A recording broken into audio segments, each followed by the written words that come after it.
कौमी सकाफत आया की मोहब्बत जंहिं बाज़ार बारीअ में हज़ारे माण्हू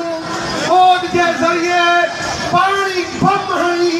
सरकारी माफ़िया ॿोड़ाया उहो बाज़ार बावीह जंहिंमें असांजा माण्हू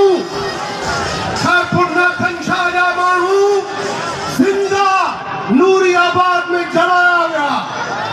उते खैरपुर जा माण्हू सेवण में ज़िंदा जलाया विया रोड वाहन वस्तु शहर ज़िंदा इंसाननि जे लाइ कब्रिस्तान बणिया उहो कब्रिस्तान जेको